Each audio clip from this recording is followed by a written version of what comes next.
तर नमस्कार मित्रांनो, स्वागत आहे तुमचं बी डी टेक मराठी या आपल्या यूट्यूब चॅनलवर. तर मित्रांनो, जे कोण चॅनल नवीन आणि पहिल्यांदा आला असेल तर आपल्या चॅनलला सबस्क्राईब करा.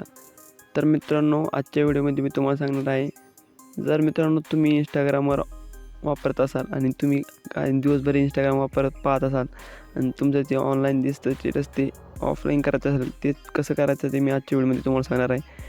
तर मित्रांनो, सर्वांनी व्हिडिओ शेवटपर्यंत नक्की पहा आणि जे कोणी चॅनल नवीन पहिल्यांदा असेल आपल्या चॅनलला सबस्क्राईब करा. चला तर मग मित्रांनो, व्हिडिओला सुरुवात करूया. तर मित्रांनो, मी आलो आहे आपल्या मोबाईलच्या स्क्रीनवरती. तर मित्रांनो, हे बघू शकता तुम्ही, असं तुम्हाला हिरवट कलरचं गोल चिन्ह दिसत असेल, ते म्हणजे तुम्ही ऑनलाईन आहे असं ते दर्शवतं. तर मित्रांनो, तुम्हाला हे समजा आता मला हे जे ऑनलाईन आहे त्यांचं इथं कळतं मला, हे कोण ऑनलाईन आहे काय. तर मित्र हे पाहिजे एवढे जण तुम्हाला ऑनलाईन दिसते इथं, पण तुम्ही ऑनलाईन नाही दिसले पाहिजे यासाठी काय करायचं ते मी आजच्या व्हिडिओमध्ये तुम्हाला सांगणार आहे. तर सर्वांनी व्हिडिओ शेवटपर्यंत पहा. तर मित्रांनो, ते करण्यासाठी ती सेटिंग करण्यासाठी तुम्हाला काय करायचं आहे, तुमच्या प्रोफाईलच्या चिन्हावर दाबायचं आहे आणि त्यानंतर तुम्हाला वरती 3 लाईन दिसतात आणि त्याच्यावर 3 लाईनवरती क्लिक करायचं आहे. त्या लाईनवरती क्लिक केल्यानंतर तुम्हाला खाली यायचं आहे. खाली आल्यानंतर तुम्हाला इथे एक ऑप्शन दिसेल पहा, messages and story replies.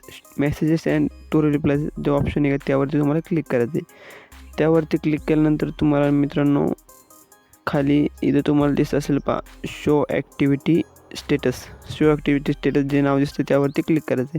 Show activity स्टेटसवर click केल्यानंतर ही जी सेटिंग जी चालू असेल तुमची, म्हणजे तुम्ही सगळ्यांना ऑनलाईन आहे हे दिसता चालू असल्यामुळे, तर मित्रांनो तुम्हाला ही सेटिंग बंद करायची. ही सेटिंग तुम्ही आता बंद केली, त्यानंतर तुम्हाला काय करायचं, हे रिफ्रेश करून टाकायचं आणि पुन्हा एकदा जर तुम्ही इंस्टाग्राम चालू केलं तर तुम्ही कोणालाही कळणार नाही ऑनलाईन आहे की नाही. त्यामुळे तुम्ही दिवसभर जरी तुम्ही इंस्टाग्राम बघत बसला तरीसुद्धा कोणालाच काही कळणार नाही तुम्ही ऑनलाईन आहे की नाही, आणि तुम्हालासुद्धा कळणार नाही कोणी ऑनलाईन आहे की नाही. तर मित्रांनो, व्हिडिओ कसा वाटला, व्हिडिओ आवडला असेल तर व्हिडिओला एक कमेंट करा आणि तुमच्या मित्रांपर्यंत व्हिडिओ शेअर करा आणि अजून अशाच प्रकारचे व्हिडिओ बघण्यासाठी आपल्या चॅनलला सबस्क्राईब करा. तर भेटूया पुढच्या व्हिडिओमध्ये. तोपर्यंत जय हिंद, जय महाराष्ट्र.